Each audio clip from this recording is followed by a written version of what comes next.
नमस्कार विद्यार्थी मित्रांनो, इग्नाइट अकॅडमीच्या युट्यूब चॅनलवर मी परशुराम शिंदे आपल्या सर्वांचं पुन्हा एकदा सहर्ष स्वागत करतो. बऱ्याच वेळा होतं कसं की कन्सेप्ट क्लिअर नसल्यामुळं बजेटशी संबंधित असणारे मुद्दे कळतच नाहीयेत. अशा कंडिशन्समध्ये आपल्याला काय करणं अपेक्षित आहे, तर आपल्याला बेसिक कन्सेप्ट समजून घेणं आणि त्याच्या माध्यमातून कसे प्रश्न येऊ शकतात, कारण परीक्षेमध्ये याच्याशी संबंधित मुद्दे खूप वेळा विचारले जातात. मग भले ती प्रश्नपत्रिका तुमची युपीएससी एमपीएससीची असू द्या किंवा तुमची असणारी प्रश्नपत्रिका ग्रुप सी ग्रुप डी ची असू द्या, या सगळ्या परीक्षांमध्ये तुम्हाला आवश्यक असतो तो म्हणजे इकॉनॉमिकल असणारे कन्सेप्ट जे तुम्हाला बजेटशी कनेक्टेड असणाऱ्या मुद्द्यांमध्ये आवश्यक असतात. आणि त्यामध्ये एक सगळ्यात पहिली असणारी संकल्पना इथूनच स्टार्ट करूया. तो म्हणजे काय, इथं मी लिहित असताना बजेट 2027 असं लिहिले. तर बऱ्याच विद्यार्थ्यांना प्रश्न पडतोय की आता तर 2026 सुरू आहे, मग बजेट 2027 का लिहिलंय? कारण ते लिहिण्याची बाबतीमध्ये असणारी एक यंत्रणा पाळली जाते आपल्या भारतामध्ये. का? आपल्या भारताचं असणारं जे काही इकॉनॉमिकल इयर आहे का, वित्तीय वर्ष आहे का आर्थिक वर्ष, हे स्टार्ट होतं 1 एप्रिल पासून आणि ते कधीपर्यंत असेल या ठिकाणी, तर 31 मार्च पर्यंत असेल. त्यामुळं इथं 2 वर्षांचा असणारा टेन्युअर त्याच्यामध्ये ऍड होताना दिसतो. म्हणजे एप्रिल पासून डिसेंबर आणि पुढच्या वर्षातला असणारा मार्च पर्यंतचा किंवा मार्च एंडिंग पर्यंतचा असणारा कार्यकाल. म्हणून लिहिताना कसं लिहायचं त्याला, एक तर तुम्ही काय करू शकता, त्याला 2026-27 असं वर्ष लिहू शकता किंवा बजेटचा उल्लेख करत असताना डायरेक्टली 2027 या पद्धतीने आपण करू शकतो. म्हणजे काय, जर आपल्याला 2 इयर मध्ये लिहायचं असेल तर 26-27 किंवा 25-26 जसं आपण मागे लिहित होतो तसं डायरेक्टली एकाच इयर मध्ये लिहायचं असेल तर 2027 असं मेन्शन करावं लागतं, कारण तो इयर एंड कधी होणार आहे 27 ला, म्हणून तसा उल्लेख त्या ठिकाणी केला जातो. मग हे लक्षात ठेवायचं. अशा असणारे कन्सेप्ट काय आहेत ते आपण या सेशनमध्ये कव्हर करून घेऊया. तत्पूर्वी सेशन स्टार्ट करण्या अगोदर आपली असणारी संकल्प बॅच आपण कंबाईन ग्रुप बी आणि ग्रुप सी साठीची तयारी करणाऱ्या विद्यार्थ्यांसाठी घेऊन येतोय, ज्यांचे असणारे एक्झाम 14 जूनच्या अनुषंगाने आपल्याला त्या ठिकाणी हायलाइट होताना दिसणार आहे. प्रत्यक्षात त्या असणाऱ्या परीक्षांसाठी जून मध्ये आणि जुलैमध्ये ज्या होणाऱ्या परीक्षा आहेत आपल्या कंबाईन ग्रुप बी आणि ग्रुप सी च्या अनुषंगाने, त्या परीक्षांच्या तयारीसाठी तुमच्यासाठी लाईव्ह प्लस रेकॉर्डेड बॅच आहे, जी 5 फेब्रुवारी पासून आपण स्टार्ट करतोय. यामध्ये पाहिलं तर प्री प्लस मेन्स साठी तुम्हाला 5,999 प्लस जीएसटीची एकदम नॉमिनल फी मध्ये तुम्हाला प्री प्लस मेन्स दोन्हीही असणारे कोर्सेस तुम्हाला मिळून जातील या ठिकाणी. प्लस फक्त प्री साठी पाहिजे असेल तर 4,999 प्लस जीएसटी अंतर्गत तुम्हाला बॅच मिळून जाईल. महाराष्ट्रातले असणारे सर्वोत्कृष्ट फॅकल्टी तुम्हाला याच्यामध्ये मिळणार आहे. सोबतच कंबाईन ग्रुप बी आणि ग्रुप सीच्या मेन्स जे देत आहे 2025 साठी, कारण ही असणारी संकल्प बॅच आपली 2026 साठी आहे, जे तयारी करणार आहेत त्यांच्यासाठी. आणि 25 साठी जे मेन्सला आहेत आता त्यांच्यासाठी 1 फेब्रुवारी पासून म्हणजे आजच्याच दिवसापासून या ठिकाणी आपली टेस्ट सिरीज स्टार्ट झालेली आहे. मेन्स साठीच्या टोटल 25 टेस्ट आहेत आपल्या, तर या 25 टेस्टचा फायदा पटकन करून घेऊ शकता. खूप नॉमिनल फीज आहे, फक्त 999 प्लस जीएसटी मध्ये तुम्हाला ही बॅच मिळून जाईल, म्हणजे टेस्ट सिरीज तुम्हाला मिळून जाणार. ठीक आहे. आणि ही आहे आपली टीम संकल्प बॅचच्या अनुषंगाने combine group B group C prelim plus mains साठीची असणारी आपली बॅच आहे या ठिकाणी. ओके. मग यामध्ये पाहिलं तर राजेश सर आहेत, नितीन सर आहेत, मी आहे, बापू सर आहेत, अमोल सर आहेत या ठिकाणी, किरण सर आहेत, प्रतीक सर आहेत आणि आपले मकरंद सर आहेत. ठीक आहे. ही टीम असणार आहे. तर या बेस्ट टीमच्या माध्यमातून तुम्हाला तुमचे असणारा अभ्यास या ठिकाणी करू शकता, कम्प्लीट करू शकता. प्लस असिस्टंट कमिशनरची असणारी न्यू बॉम्बेच्या अनुषंगाने असणारे, बॉम्बे म्हणणं चुकीचं, न्यू मुंबईच्या अनुषंगाने असणारा मुद्दा या ठिकाणी येतोय, तो म्हणजे म्युनिसिपल कॉर्पोरेशनच्या अंतर्गत असणारा असिस्टंट कमिशनर सहाय्यक आयुक्ताची असणारी पोस्ट या ठिकाणी आहे. याच्यामध्ये लाईव्ह प्लस रेकॉर्डेड बॅच आपली 1 तारखेपासून स्टार्ट झालेली आहे. याच्यामध्ये संपूर्ण अभ्यासक्रमावर आधारित असणारे टीचिंग असणार आहे. प्लस तुम्हाला जे काही टेक्निकल साईडचे असणारे जे 10 कायदे आहेत का, एक प्रकारे तुमच्या असणाऱ्या सर्व्हिस सेक्टरशी संबंधित असणारे मुद्दे आहेत, त्या अनुषंगाने तुम्हाला अभ्यास करायचा आहे. तुमच्या पदाशी संदर्भित असणाऱ्या जबाबदारींचा, कायद्यांचा उल्लेख याच्यामध्ये येतोय, तर ते तुम्ही पाहू शकता. ठीक आहे. बजेटचा उल्लेख करत असताना मुळात शब्द राज्यघटनेत नाहीये, हे आपण वारंवार बघत असतो. याच्या अगोदरच्या सेशनमध्ये सुद्धा मी सांगितलेलं आहे. मग शब्द कुठला आहे त्या ठिकाणी, ज्याला म्हणतो आपण वार्षिक वित्तीय विवरणपत्रक, अॅन्युअल फायनान्शियल स्टेटमेंटचा उल्लेख त्या ठिकाणी आपण करतो, हा उल्लेख असेल. आता त्या अनुषंगाने पाहिलं तर लक्षात काय ठेवायचं, या असणाऱ्या बजेटला स्टार्ट करत असतानाच एक सुरुवातीचा मूळ मुद्दा लक्षात घ्या, तो म्हणजे फॅक्ट. कारण का तुम्ही ज्या एक्झाम देणार आहात, कंबाईन ग्रुप बी असेल, ग्रुप सी असेल किंवा राज्यसेवा असेल किंवा युपीएससी असेल, यांच्या प्रीला तुम्हाला काही फॅक्च्युअल कंटेंट विचारले जातात. त्याच्या अनुषंगाने पाहिलं तर पहिल्यांदा फॅक्च्युअल डाटा माहिती असावा.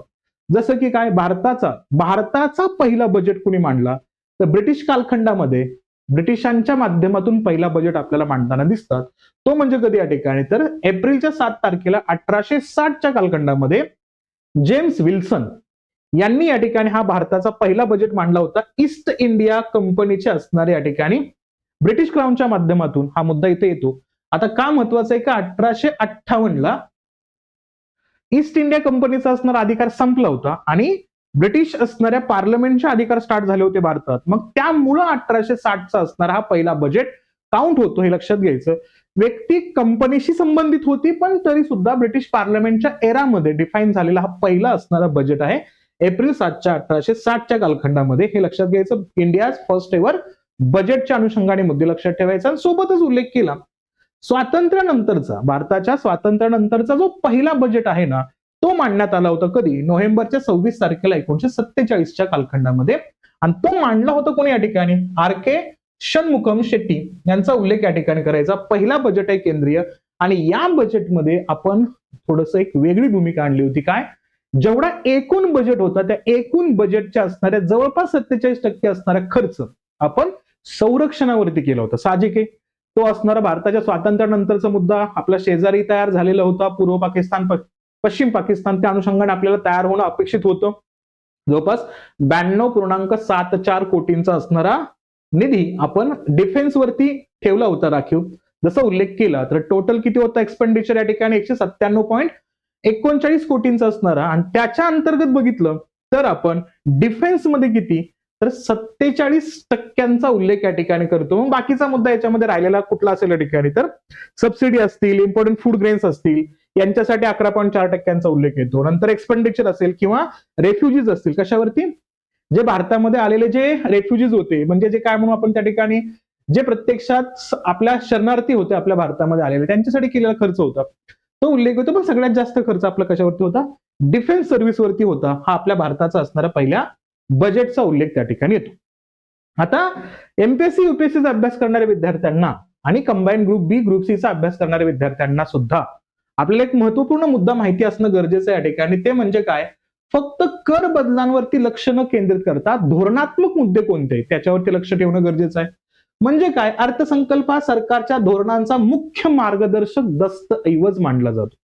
अशा कंडिशन्स मध्ये प्रिलियम मेन्स साठी सुद्धा आपल्याला गरजेचं असतं. जसं की आता आपण मांडतोय काय, आपला असणारा जो इकॉनॉमिक सर्व्हे आहे ना 2026चा, म्हणजे 25-26चा, त्या इकॉनॉमिक सर्व्हे अंतर्गत जीडीपीचा वाढीचा दर 6.8 ते 7.2% असू शकतो असा अंदाज वर्तवण्यात आलेला आहे. आणि आत्ताचा असणारा जो बजेट आहे का आपला, तो विकसित भारत या आराखड्याच्या अनुषंगाने आपण मांडतोय. त्यामुळं हाही मुद्दा सुरुवातीला लक्षात ठेवायचा. आणि प्लस काय, राज्यघटनेतील असणाऱ्या आर्थिक तरतुदींचा उल्लेख, घटनात्मक कलमांचा उल्लेख काय आहे. जसं आपण आता उल्लेख केलं की काय, आपल्या राज्यघटनेमध्ये बजेट हा शब्द नाहीये, तर आहे त्या ठिकाणी वार्षिक वित्तीय विवरणपत्रक. मग त्यासाठीचं कलम कोणतं आहे तर 112चा उल्लेख त्या ठिकाणी करायचा. आणि त्या कलमासोबतच उल्लेख येतो 113 कलमाचा. हा काय सांगतो या ठिकाणी, हा सांगतो या असणाऱ्या वार्षिक वित्तीय विवरणपत्राची असणारी प्रोसिजर काय आहे, तो मुद्दा इथे लक्षात ठेवायचा. ओके, प्रोसिजर सोबतच त्या ठिकाणी येतो 114 कलमाचा, तो येतो या ठिकाणी अप्रोप्रिएट बिल, म्हणजे विनियोग विधेयक. म्हणजे बजेट मंजूर झाल्यानंतर सुद्धा, म्हणजे बजेट मंजूर होतोय आणि त्याला खर्च करायचंय, खर्च करण्यासाठी बिल मंजूर करून घ्यावं लागतं, त्याला म्हणायचं विनियोग विधेयक. तो मुद्दा येतो 114च्या अंतर्गत.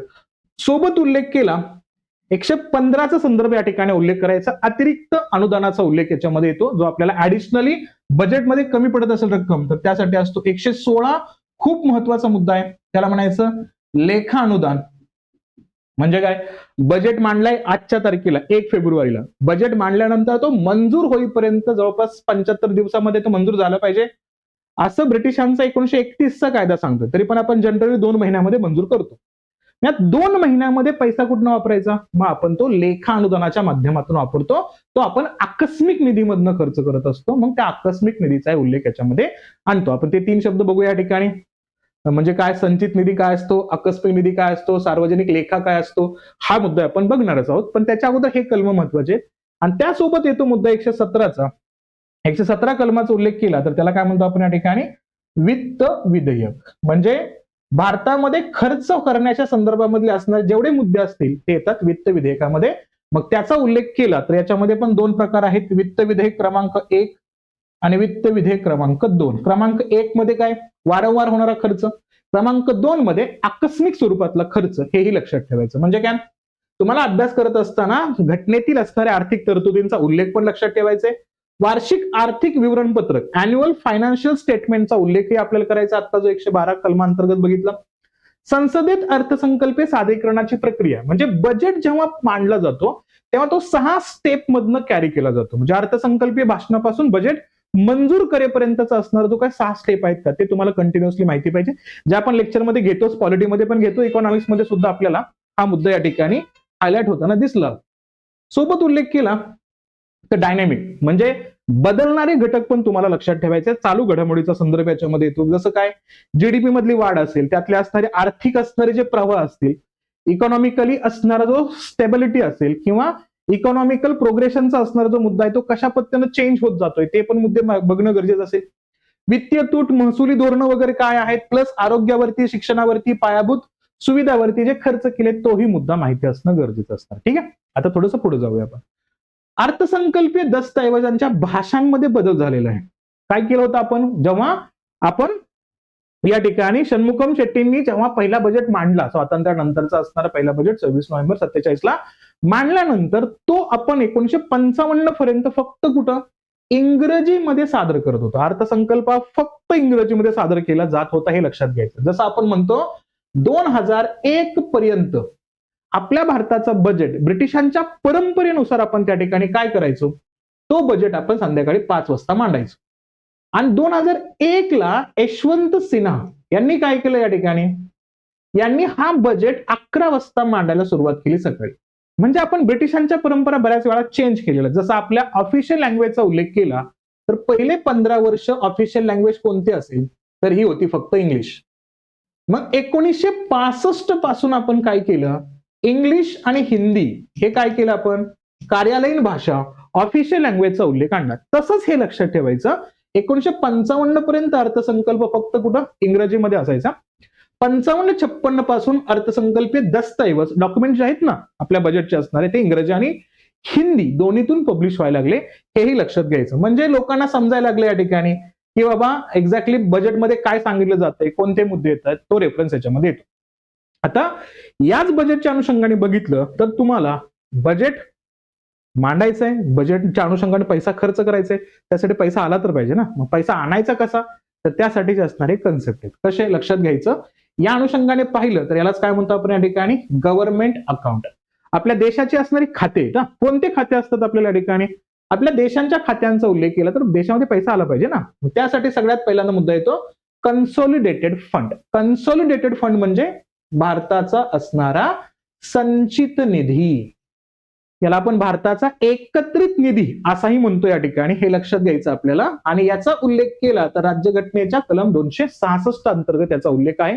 नंतर येतो या ठिकाणी कोणता, कॉन्टिंजन्सी फंडचा उल्लेख याच्यामध्ये येतो. कॉन्टिंजन्सी फंडचा रेफरन्स घेतला तर याला म्हणतो आपण या ठिकाणी आकस्मिक निधी. काय म्हणायचं, आकस्मिक निधी. कुठं आहे इथं, कलम 267 अंतर्गत आहे.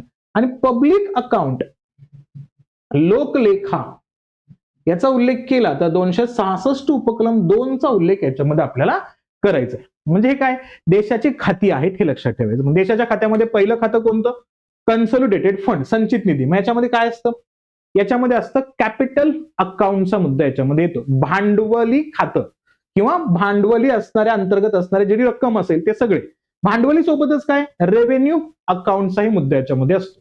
महसुली खात्याचा उल्लेख म्हणजे काय, जेवढं असणारी रक्कम आपल्या भारतामध्ये भांडवलाच्या माध्यमातून तयार होते, गुंतवणुकीच्या माध्यमातून तयार होते, महसुलीच्या माध्यमातून तयार होते, ती सगळी रक्कम कुठे येते, संचित निधीमध्ये येते. म्हणजे सिंपल काय, भारत ज्या ज्या ठिकाणी इन्व्हेस्ट करणार आहे त्या इन्व्हेस्ट मधून भारताला मिळालेली रक्कम, भारत ज्या ज्या ठिकाणी एखादा प्लॅन टाकतोय त्याच्यातून माध्यमातून मिळालेली रक्कम, भारत एखाद्या वेळेस आपल्या असणाऱ्या प्रॉपर्टीचा यूज करून त्या ठिकाणी काही इन्कम कमवत असेल तर त्याचा उल्लेख त्याच्यामध्ये असेल. सोबतच काय, पब्लिक डेप्ट म्हणजे काय, आपण लोक खर्चाच्या अनुषंगाने जे काही कर्ज घेतलेलं आहे त्या कर्जाचा सुद्धा उल्लेख कशामध्ये येतो, कन्सोलिडेटेड फंड मध्ये येतो. म्हणजे एखाद्या देशानं, एखाद्या संस्थेनं, एखाद्या इंटरनॅशनल ऑर्गनायझेशन आपल्याला उधारी दिलं असेल, लोन दिलं असेल, तो पण याच्यामध्ये येतो. कशामध्ये, संचित निधीमध्ये. मग तो काय असतो या ठिकाणी, बऱ्याच वेळा काय केलं जातं, borrowings by government and their repayments. बऱ्याच वेळा देशाला काय करावं लागतं, वेगवेगळ्या असणाऱ्या देशांकडनं लोन घ्यावं लागतं, कर्ज घ्यावं लागतं. त्याचा उल्लेख कुठे येतो, या असणाऱ्या कन्सोलिडेटेड फंड मध्येच येतो. Loans and advances paid by governments and their recoveries. म्हणजे बऱ्याच वेळा काय होतं आपण त्या ठिकाणी की आपण ऍडव्हान्स मध्ये सुद्धा काही रक्कम त्या ठिकाणी घेत असतो, काही रक्कम देत असतो लोनच्या स्वरूपामध्ये. ते सुद्धा कुठे त्या ठिकाणी इथे येतं. म्हणजे एखाद्या देशाला आपण लोन दिले आणि त्या देशाकडनं आपल्याला व्याज मिळते, तो व्याज सुद्धा कुठे झाला, त्या संचित निधीमध्ये येतो, हे लक्षात ठेवायचं. सोबतच उल्लेख केला रेव्हेन्यू अकाउंटचा संदर्भ याच्यामध्ये येतो. रेव्हेन्यूचा उल्लेख केल्यानंतर या ठिकाणी महसुली खात्याचा. महसुली खातं काय, महसुली खात्यामध्ये सुद्धा खर्चाचा उल्लेख आहे, रेसिप्ट आहेत त्या ठिकाणी. म्हणजे प्रत्यक्षात या ठिकाणी रेव्हेन्यू अकाउंटच्या अंतर्गत म्हणजे प्रत्यक्षात जेवढी महसुली जमा आहे त्या सगळ्या महसुली जमाचा उल्लेख याच्यामध्ये येईल. मग याच्यामध्ये असणार खर्च आणि त्याच्याशी संबंधित असणारा जो काही भांडवलीचा मुद्दा आहे, म्हणजे जमा आणि खर्च काय, तो आपण वेगळ्या मुद्द्यामध्ये बघूया. पण इथे हे सगळ्या प्रकारचे असणारी रक्कम याच्यामध्ये जमा होते, लक्षात घ्यायचं. दुसरा मुद्दा येतो त्या ठिकाणी कॉन्टिंजन्सी फंड. म्हणजे काय, आकस्मिक निधी. संचित निधीतूनच काही रक्कम काय केली जाते, साईडला काढली जाते. कोणासाठी, आकस्मिक खर्च करण्यासाठी. लक्षात घ्यायचं, त्याला म्हणायचं कॉन्टिंजन्सी फंड. आणि पब्लिक अकाउंटचा उल्लेख केला लोकलेखा, तर संचित निधीचा आणि याचा काही संबंध नसतो. संचित निधीतली रक्कम याच्यामध्ये ठेवली जात नाही, हे लक्षात घ्यायचं क्लिअरली. सोबत उल्लेख केला तर पब्लिक अकाउंटच्या अंतर्गत काय काय येतात, रेमिटन्स येतात आणि डेब्ट्स येतात. म्हणजे excluding the consolidated funds and deposits. या संचित निधीशी सोडून जे लोककल्याणासाठी असेल, एक्झाम्पल दाखल प्रॉव्हिडंट फंडचा उल्लेख या ठिकाणी करतो आपण. भविष्य निर्वाह निधी हे कुठं असतं, पब्लिक अकाउंटमध्ये. रेमिटन्स म्हणजे इतर देशामध्ये आपले जे नागरिक जातात आणि जी रक्कम कमवून आणतात, जे रिटर्न आपल्या भारतामध्ये येतं, त्याला काय म्हणायचं, रेमिटन्सचा उल्लेख त्या ठिकाणी येतो. ते कशामध्ये येतं, पब्लिक अकाउंटमध्ये येतो. तो लोकांचा पैसा आहे, लक्षात ठेवायचा. आणि त्या अनुषंगाने हे भारताचे 3 खाते, हे सगळे पैसे आपल्याला या ठिकाणी भारताच्या विकासासाठी, भारताच्या आवश्यक गोष्टींसाठी त्या ठिकाणी वापरावे लागतात. हा मुद्दा लक्षात ठेवायचं. कन्सेप्टच्या अनुषंगाने 3 मुद्दे खूप महत्वाचे आहेत. नंतर बजेटमध्ये आवश्यक असतो तो म्हणजे रेव्हेन्यू आणि कॅपिटल. रेव्हेन्यू म्हणजे महसुली बजेट आणि इथं येतो भांडवली बजेट. आता याच्यामध्ये काय येतं, नीट आहे का, म्हणजे भारताला महसुलातून जमा होणारी रक्कम आणि महसुलासाठी खर्च करणारी रक्कम एक्झॅक्टली काय असते. भांडवलातून जमा होणारी रक्कम आणि भांडवलासाठी खर्च करणारी रक्कम एक्झॅक्टली काय असते. आणि त्यातला कोणता खर्च हा कमी झाला पाहिजे हे भारतासाठी गरजेचं आहे किंवा कोणत्याही देशासाठी आवश्यक आहे, ते तुम्हाला इथून समजून घ्यायचं. सगळ्यात पहिला मुद्दा या ठिकाणी येतो तो म्हणजे रेव्हेन्यू रिसिप्ट्स. म्हणजे या ठिकाणी काय, महसुली जमा. आणि दुसरा येतो रेव्हेन्यू एक्सपेंडिचर, महसुली खर्च. आता बघा, महसुली जमा काय काय असतं भारतामध्ये, टॅक्स रेव्हेन्यू असेल, नॉन टॅक्स रेव्हेन्यू असेल. करातून, करेतर मुद्द्यातून जे रक्कम आपल्याला प्राप्त होते त्याला काय म्हणायचं, महसुली जमा. मग आपण तो महसुली जमाची रक्कम कशामध्ये खर्च करतो, मग आपण ती खर्च करतो त्या ठिकाणी काय, प्लेन रेव्हेन्यू एक्सपेंडिचर आणि नॉन प्लॅन रेव्हेन्यू एक्सपेंडिचर. म्हणजे प्लॅनच्या माध्यमातून आपण काय करतो, प्रत्यक्षात त्याच्या अंतर्गत त्या ठिकाणी खर्च करत असतो. कसा, त्यासाठी पहिल्यांदा हा असणारा रेव्हेन्यू रेसिप्ट्स, रक्कम कशी येते टॅक्सच्या माध्यमातून, नॉन टॅक्सच्या माध्यमातून, ते थोडंसं पहिल्यांदा समजून घेऊ आपण. बघा, उल्लेख करायचं काय, सगळ्यात पहिल्यांदा रेव्हेन्यू रेसिप्ट्स म्हणजे आपल्याला कशा पद्धतीचा हा महसुली असणारी जमा या ठिकाणी दिसणार आहे, तो एक उल्लेख याच्यामध्ये असेल. महसुली जमाचा उल्लेख केला त्यामध्ये येतात टॅक्सचा जमा, टॅक्स जमा होते आणि नॉन टॅक्स कंटेंट पण जमा होतात. मग कोणकोणते असतात तर महसुली जमा मधले असणारे सगळे टॅक्सेस. टॅक्स मध्ये एक येतो डायरेक्ट टॅक्स, दुसरा येतो इनडायरेक्ट टॅक्स. भारताला टॅक्सेशनच्या माध्यमातून जो पैसा येतो तोच काय, महसुली जमा. महसुली खर्च तो कशासाठी करायचा, तो शेजारी या ठिकाणी येतो. बघा, टॅक्स रेव्हेन्यूचा उल्लेख केला तर liabilities to pay and a burden of a tax falls on the same persons. एकाच व्यक्तीवरती, त्याच व्यक्तीवरती जे काही त्या ठिकाणी टॅक्सेशनचा पार्ट येतो तो डायरेक्टली दिसतो. म्हणजे जो व्यक्ती त्या ठिकाणी डिपेंड आहे, अवलंबून आहे, त्याच्यावरतीच त्या गोष्टी खर्चाच्या स्वरूपामध्ये येतात, जे टॅक्सेशनच्या स्वरूपामध्ये भरावे लागतात. जसं काय, इन्कम टॅक्स असेल, व्यक्ती कमवतोय त्याच्यावरती त्याला टॅक्स भरावा लागतो. सोबतच काय, कॉर्पोरेट टॅक्स असेल, जर तो व्यक्ती या ठिकाणी कॉर्पोरेशनच्या अनुषंगाने काम करत असेल तर तिथं त्याचाही हिस्सा जातो टॅक्समध्ये. सोबत बघितल्या ठिकाणी वेल्थ टॅक्स, त्यानं म्हणजे रक्कम कमवली, त्याच्याकडे वेतन आलेलं आहे, त्या वेतनातून त्याने एखादी प्रॉपर्टी परचेस केली असेल तर त्या प्रॉपर्टीसाठी सुद्धा पैसे द्यावे लागतात. गिफ्ट टॅक्स म्हणजे एखाद्या व्यक्तीनं एखाद्या व्यक्तीला गिफ्ट दिलं असेल. आता मुद्दा लक्षात घ्या, या गिफ्ट टॅक्सचा उल्लेख केला तर नेहरूंनी हा मुद्दा आणला होता. बऱ्याच वेळा काय होत होतं, एखाद्या व्यक्तीने एखाद्या व्यक्तीला गिफ्ट दिलाय तर तो गिफ्ट किती महागडातल्या वस्तू दिलेल्या आहेत याच्याबद्दलची कोणतीच असणारं टॅक्सेशन नव्हतं. मग नेहरूंनी तो मुद्दा पहिल्यांदा त्या ठिकाणी मेन्शन केला होता की गिफ्ट जर अशा पद्धतीचा असेल की त्याच्यावरती टॅक्स लावणं गरजेचं असेल तर टॅक्स लावला जातो. म्हणून तर हा सुद्धा वैयक्तिक टॅक्स आला. कोणी मला गिफ्ट दिलं तर त्याच्यावर टॅक्स असला पाहिजे. समजा मी एखादा असणारा इस्टेट ड्युटी घेतली त्या म्हणजे एखादा असणारा घर विकत घेतलं असेल तर त्याच्यावरती मी टॅक्स भरतो. तो सगळा कुठला झाला? डायरेक्ट टॅक्सचा उल्लेख असेल. एक्सपेंडिचर टॅक्स, मी जो खर्च करतो ना त्याच्यावरती पण मला काय करावं लागतो? टॅक्स भरावा लागतो. तो सगळा मुद्दा येतो डायरेक्ट टॅक्स मध्ये आणि ते सगळे गव्हर्नमेंटला जमा होतात. त्यालाच काय म्हणतो आपण? रेव्हेन्यू रिसिप्ट्स म्हणजे महसुली जमा. आणि इनडायरेक्ट टॅक्सेस मध्ये उल्लेख केला तर liabilities to pay and burden of tax falls on different person. इथं सगळं एकाच व्यक्तीवरती हा सगळा लोड असतो. इथं वेगवेगळ्या व्यक्तींनी हा टॅक्स भरलेला असतो म्हणजे हा इनडायरेक्ट टॅक्स असतो. मग आपलाही रोल खूप कमी असतो त्याच्यामध्ये. वस्तू तयार होताना रॉ मटेरियल देत असणाऱ्या लोकांचा टॅक्स वेगळा असतो, तयार करणाऱ्या लोकांवरती टॅक्स वेगळा असतो, विकणाऱ्या लोकांवरती टॅक्स वेगळा असतो आणि घेणाऱ्या व्यक्तीवरती टॅक्स वेगळा असतो. मग इनडायरेक्ट टॅक्स खूप डेंजर असतो, हे लक्षात ठेवा. याच्यामध्ये काय? सेल्स टॅक्स आहे, कस्टम ड्युटी आहे, एक्साइज ड्युटीचा उल्लेख येतोय, सर्व्हिस टॅक्स आहे, एंटरटेनमेंट टॅक्स आहे. म्हणजे इथं सगळ्यांचा रोल त्या टॅक्सेशन मध्ये असतो. त्याचा उल्लेख येतो कशामध्ये? रेव्हेन्यू रिसिप्ट्स मध्ये, महसुली जमामध्ये. मग महसुली खर्च कसा होतो या ठिकाणी? मग आपण या ठिकाणी काय करतो? प्रत्यक्षात प्लॅनड म्हणजे आपण काय करतो? याच गोष्टींसाठी म्हणजे काय? करासाठी, करेतर बाबींसाठी आपण प्लॅन करतो, त्यासाठी योजना तयार करतो, तिथं आपण खर्च करतो. हा उल्लेख येतो या ठिकाणी कुठला? रेव्हेन्यू एक्सपेंडिचरचा, महसुली खर्चाचा उल्लेख. आता इकडे आपण कॅपिटल बजेटमध्ये काय असतो? कॅपिटल रिसिप्ट्स आणि कॅपिटल एक्सपेंडिचर म्हणजेच काय ठिकाणी? भांडवली जमा आणि भांडवली खर्च. मग भांडवली जमा म्हणजे काय? आपल्या देशाला कशा पद्धतीने या ठिकाणी हा पैसा मिळतो? कुठं? कॅपिटल रेसिप्टच्या बाबतीमध्ये पाहिलं तर रिकव्हरी ऑफ लोन्स म्हणजे काय केलं आपण? एखाद्या देशाला लोन दिले आणि ते लोन आपण रिटर्न घेतोय तर तो काय झाला आपला? तो झाला भांडवली जमा. लक्षात ठेवायचं. प्लस काय? डिसइन्व्हेस्टमेंट, आपण काय केलं? एखाद्या देशामध्ये आपण गुंतवणूक केली होती आणि ती गुंतवणूक रिटर्न काढली आपण, तो काय झाला? भांडवली जमा. सोबतच काय? बॉरोविंग्ज असतील, आपण काय केलं? काही गोष्टी विकत घेतल्या, काही गोष्टी आपण त्यांच्याकडनं उधारीवरती घेतल्या, क्रेडिटवरती आपण काही गोष्टी घेतल्या तर तो काय झाला? भांडवली जमाचा उल्लेख येतो. सोबतच काय? प्रोव्हिडंट फंड, पीएफचा उल्लेख केला तर तो पण काय झाला? या ठिकाणी तो झाला कॅपिटल रिसिप्ट, भांडवली जमेचा उल्लेख या ठिकाणी येतो. हे इथं लक्षात ठेवायचा. मग इथं तो भांडवली जमा, भांडवली खर्च कसा केला जातो?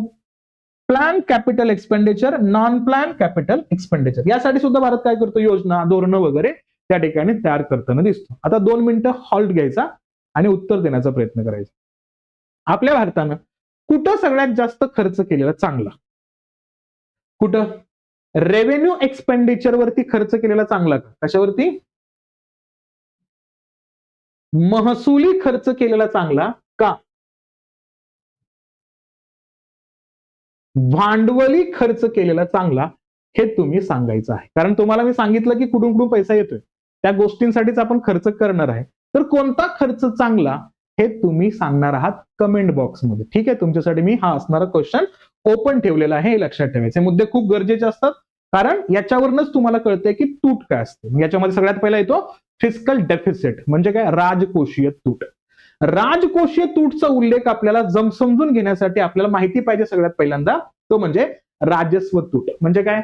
Revenue deficit. रेव्हेन्यू म्हणजेच काय? आत्ताच बघितलं आपण, त्या ठिकाणी रेफरन्स येतो जिथं आपल्याला काय करायचंय? जिथं आपल्याला एक प्रकारे महसुलाचा मुद्दा आहे, महसुली तुटीचा उल्लेख. मग इथं काय असतो? महसुली तूट कशी काढतात? सरकारच्या महसुली खर्च व महसुली उत्पन्न यातील फरक म्हणजे काय? रेव्हेन्यू एक्सपेंडिचर आणि रेव्हेन्यू रिसिप्ट्स यांच्यातला असणारा जो फरक आहे का, त्याला काय म्हणायचं? त्याला म्हणायचं राजस्व तूट, रेव्हेन्यू डेफिसिट. म्हणजे रेव्हेन्यू जो रिसिप्ट्स आहे का, जो महसुली जमा आहे तो चांगला असेल आणि खर्च जर कमी असेल आपला तर काय झालं? या ठिकाणी राजस्व तूट पॉझिटिव्ह होणार आहे. आणि जर तिथं बघितलं आपण तिथं उल्लेख केला तर आपल्याला महसुली जमापेक्षा खर्च जास्त असेल तर तो निगेटिव्ह असणार आहे. लक्षात घ्यायचं, राजस्व तूट महत्वाचा आहे. कसा काढला जातो? या ठिकाणी रेव्हेन्यू एक्सपेंडिचर मधनं या ठिकाणी रेव्हेन्यू रिसिप्ट्स आपल्याला मायनस करावा लागतो नंतर येतो या ठिकाणी प्राथमिक तूट. प्राथमिक तूट म्हणजे प्रायमरी डेफिसिट. म्हणजे काय असेल? राजकोषीय तूट मधून व्याज देयक वजा केल्यावर उरलेली रक्कम. बरं, हे कधी कळेल? राजकोषीय तूट बघितल्यानंतर. पण त्याच्या अगोदर एक मुद्दा येतो, तो म्हणजे कुठल्या ठिकाणी? Effective revenue deficit. प्रभावी राजस्व तूट काय असतो? नीट आहे का?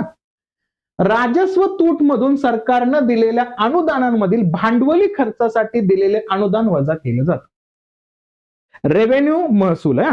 महसूल जास्त गोळा होतो आणि तो कुठं वापरायचा? भांडवली खर्चासाठी केलाय. म्हणजे मुळात तो महसुलाशी संबंधित नाही, भांडवलाशी संबंधित आहे. तो वजा केला की काय मिळतो आपल्याला? इफेक्टिव्ह रेव्हेन्यू डेफिसिट म्हणतो या ठिकाणी आपल्याला. प्रभावी राजस्व तुटीचा उल्लेख या ठिकाणी येतो. इफेक्टिव्ह रेव्हेन्यू डेफिसिट म्हणजे काय? Revenue deficit minus grants for the capital creation. बऱ्याच वेळा काय होतं आपल्याला सगळ्यात जास्त खर्च करावा लागतो वेगवेगळ्या इन्फ्रास्ट्रक्चरवरती, रोडवरती, रेल्वेवरती. आपल्याला वेगवेगळ्या असणारे कनेक्टिव्हिटी तयार करावं लागते. त्यासाठी आपल्याला काय करावं लागतं? त्यासाठी आपल्याला हा सगळ्यात महत्वाचा भांडवली खर्च पण करावा लागतो. मग कधी कधी भांडवली खर्चाला तेवढा पैसा राहत नाही, कारण भांडवली रक्कम तेवढी येत नाही आपल्याकडं. मग आपण काय करतो? जो महसुली जमा झाले त्यातूच आपण काय करतो? भांडवली रक्कम त्या ठिकाणी खर्च करत असतो. हे इथं लक्षात घेणं आवश्यक आहे. मग त्याच्या बेसवरती आपण लक्षात घ्यायचं, तो पहिला शब्द येतो कुठला? राजकोषीय तूट. राजकोषीय तूट म्हणजे काय? जेवढ्या रक्कम जमा होते तेवढाच रक्कम खर्च होतोय का? मग त्याच्याच वरनं त्या ठिकाणी आपण काय करतो? मग आपण शून्य अर्थसंकल्प, शिल्कीचा अर्थसंकल्प, का सगळ्यात महत्वाचा मुद्दा या ठिकाणी उल्लेख केला तर तुटीचा अर्थसंकल्प आपण मांडत असतो. मग काय आहे? नीट आहे का? सरकारच्या एकूण खर्च व एकूण उत्पन्न कर्ज वगळता यातील फरक. बघा, कर्ज वगळता बरं का, एकूण उत्पन्न आणि एकूण खर्च यातला असणारा जो फरक आहे त्याला काय म्हणायचं? याचा अर्थ सरकारला किती कर्ज घ्यावे लागेल हे दर्शवतं. कारण फिस्कल डेफिसिट खूप महत्वाचा आहे. फिस्कल डेफिसिट जर वाढत चालला ना आपला, तर काय याचा अर्थ होतो? सरकारला प्राप्त होणारी जी रक्कम आहे का, ती सरकार जेवढं खर्च करतोय त्याच्यापेक्षा खूप कमी आहे. मग जो तूट आहे ना, प्राप्त होणारी रक्कम कमी आहे, खर्च होणारी रक्कम जास्त असेल, तर दरम्यानचा जो तूट आहे का, तो तूट भागवण्यासाठी आपल्याला डिपेंड राहावं लागतं वेगळ्या देशांवरच्या लोनवरती, वेगळ्या असणाऱ्या बँकांच्या लोनवरती. मग तो वाढत चालला की देशाचं नुकसान व्हायला खूप मोठी वेळ लागते. आणि लक्षात घ्यायचं, आपला भारत देश 2019 पासून या असणाऱ्या फिस्कल डेफिसिट मध्ये अडकलेला आहे. लक्षात घ्यायचं, आपण सगळ्यात जास्त पैसा घेतो कशावरनं? उधारीवर. हे लक्षात ठेवायचं आपल्याला. मग काय फिस्कल डेफिसिट? काय? Total expenditure minus revenue receipts plus non डेप्ट कॅपिटल रिसिप्ट्स. हे लक्षात घ्यायचं आपल्याला. चर्चेमध्ये राहणारे मुद्दे असतात, त्या अनुषंगाने हा पाठ या ठिकाणी येतो. हे लक्षात घ्यायचं. आणि प्रायमरी डेफिसिट, प्राथमिक तूट म्हणजे काय? राजकोषीय तूट मधून व्याज देयक वजा केल्यावर उरलेली तूट. म्हणजे काय होतं? कधी कधी कसं होतं? राजकोषीय तूट आहे, पण त्या राजकोषीय तुटीचं म्हणजे काय? सरकारला आलेला जमा आणि सरकारने केलेला खर्च. त्याच्यामध्ये पण काय करायचं? आपल्याला व्याजावरती पण पैसे द्यावा लागतो, तो पण वजा करायचा. मग राहिलेली जी रक्कम असेल तर ती रक्कम अजून भयंकर वाढणार आहे. त्याच्यामुळं देशाला योग्य पद्धतीचे डिसिजन घ्यावे लागतात. हे इथं लक्षात घेणं गरजेचं आहे. तर काय सांगितलं? जर प्रायमरी डेफिसिट 0 असेल तर सरकार फक्त जुन्या कर्जावरील व्याज भरण्यासाठीचं नवीन कर्ज घेतो. काय? प्रायमरी डेफिसिट जर 0 असेल म्हणजे काय? म्हणजे रेफरन्स येतो की राजकोषीय तुटीमध्ये व्याजावरची असणारी रक्कम त्या ठिकाणी 0 येत असेल, म्हणजे आपण काय केलंय? आपण जास्त लोन घेतलंच नाही. तर जुन्या लोनवरतीच काय करावं लागतं? आपल्याला एक्स्ट्रा लोन घ्यावं लागतं. ते लोन पैसे जुन्या लोनचे व्याज भरण्यासाठी, बाकी आपल्याला जास्त खर्च लावत नाही. पण आपल्याला रक्कमच वाढत चालली त्या ठिकाणी, आपण जे खर्च करतोय त्यापेक्षा, म्हणजे जे जमा होते त्यापेक्षा खर्चच जास्त असेल आपला, तर यंत्रणा अजून जास्त किचकट होत जाते. त्यामुळे हा मुद्दा तितकाच महत्वाचा ठरतो. हे लक्षात घेणं गरजेचं आहे. म्हणजे काय? फिस्कल डेफिसिटचा उल्लेख केला तर कर्ज घेण्याची गरज कळते आपल्याला. रेव्हेन्यू डेफिसिट म्हणजे काय? चालू खर्चासाठी कर्ज घेतो आपण. प्रायमरी डेफिसिट म्हणजे काय? व्याज देयकांपलीकडची कर्जाची गरज. व्याज द्यायचं सोडल्यानंतर सुद्धा आपल्याला कर्जाची गरज लागते, तो कर्जाचा उल्लेख येतो या ठिकाणी प्रायमरी डेफिसिट मध्ये. आणि इफेक्टिव्ह रेव्हेन्यू डेफिसिटचा उल्लेख केला तर खऱ्या चालू खर्चाचं चित्र, म्हणजे एक्झॅक्टली आता खरं किती पैसे भरावे लागतात आपल्याला, त्याचा उल्लेख या ठिकाणी येतो. हे लक्षात घ्यायचं आपल्याला. हा मूळ मुद्दा याच्या अंतर्गत मांडण्याचा प्रयत्न करायचा. आणि त्याच्यासोबतच या सगळ्या गोष्टींवर, कारण देश किती खर्च करतोय, किती जमा होतोय, या गोष्टीवरती काहीतरी कंट्रोल ठेवायला पाहिजे ना. म्हणून आपण आणला 2003चा असणारा कायदा, FRBM ऍक्ट. याला काय म्हणायचं? Fiscal responsibilities and budget management act. खूप महत्वाचं आहे. तर उद्दिष्ट काय? वित्तीय शिस्त आणायचे आणि दीर्घकालीन स्थिरता सुनिश्चित करायचे ना. कितीही खर्च करू ना आपण, आणि मुख्य लक्षण काय असते, लक्ष काय असेल आपलं मेन टार्गेट, रेव्हेन्यू डेफिसिट असेल पूर्णपणे दूर करायचं आपल्याला. फिस्कल डेफिसिट आहे जीडीपीच्या 3% फिस्कल डेफिसिट लक्षात घ्यायचं, जीडीपीच्या 3% आणायचे. याचा परिणाम काय होईल या ठिकाणी, इम्प्लिकेशन्स काय होतील यामुळं, सरकारला कर्जावर अवलंबून राहण्याऐवजी उत्पन्न वाढवण्यास व खर्च नियंत्रित करण्यास भाग पाडलं जातं. मग सरकार कंट्रोल कशामध्ये आणेल, मग अननेसेसरी खर्च नाही करणार, तो सगळ्यात जास्त उत्पन्न कशातून येऊ शकतो त्याच्यावरती फोकस करू शकतो.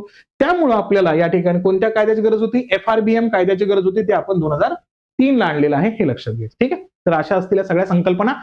याच्यावरती थोडंसं प्रॅक्टिस करत राहा, याच्याशी मुद्दे ऐकत जा जास्तीत जास्त, कारण हा मुद्दा तुम्हाला बजेटचे मुद्दे लक्षात घेण्यासाठी गरजेचे असणार आहे. ठीक आहे, मग आपली संकल्प बॅच आहे एमपीएससी कंबाईनच्या अनुषंगाने combine group B group C साठी 2026च्या तयारीसाठी आपण चालू करतोय 5 फेब्रुवारी पासून.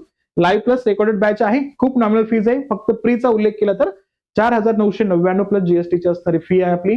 प्लस आपली combine group B group C ची असणारी मेन्सची असणारी आपली टेस्ट सिरीज अनाऊन्स केली आपण, इग्निशन टेस्ट सिरीज, फक्त 999 प्लस जीएसटी मध्ये आहे. टोटल 25 आहेत. इथं दिसताना 15 दिसतात, पण इथं आपले जे असणारे पेपर 1 आणि पेपर 2 असे 10 आहेत. असे 10 म्हणजे किती झाले, 20. आणि फक्त लँग्वेजचे मराठी इंग्रजीचे असणारे 5 टेस्ट आहेत त्याच्यामध्ये उल्लेख केला तर 100 क्वेश्चन्स आहेत त्या ठिकाणी. असे तुम्हाला 25 टेस्टचा उल्लेख या ठिकाणी येतो, म्हणजे 2500 क्वेश्चन तुम्हाला याच्यामध्ये मिळणार आहेत. या अनुषंगाने तयारी करू शकता. कंबाईन ग्रुप बी ग्रुप साठी आपली संकल्प बॅच आहे, सगळी फॅकल्टी आहेत आपली. 5 फेब्रुवारी पासून तुम्हाला ही बॅच ऍक्टिव्ह होताना दिसेल. तसंच असिस्टंट कमिशनर साठीची असणार आपल्याकडे लाईव्ह प्लस रेकॉर्डेड बॅच आहे, जी आपली 1 फेब्रुवारी पासून स्टार्ट होणार आहे. त्यासाठी काय करा, इग्नाइट अकॅडमीचं असणारं ऍप्लिकेशन गुगल प्ले स्टोअर वरनं जाऊन त्या ठिकाणी डाउनलोड करा आणि त्या असणाऱ्या बॅचेसचा फायदा घेण्याचा प्रयत्न करा. ठीक आहे, कंटेंट आवडला असेल, लेक्चर आवडला असेल तर लेक्चरला लाईक करायचे, जास्तीत जास्त विद्यार्थ्यांपर्यंत शेअर करायचे आणि चॅनल ते नवीन असाल तर सबस्क्राईब नक्कीच करायचं. ठीक आहे, चला भेटूया आपण अशाच वेगळ्या सेशनमध्ये. तोपर्यंत काळजी घ्या आणि अभ्यास करत राहा. थँक्यू.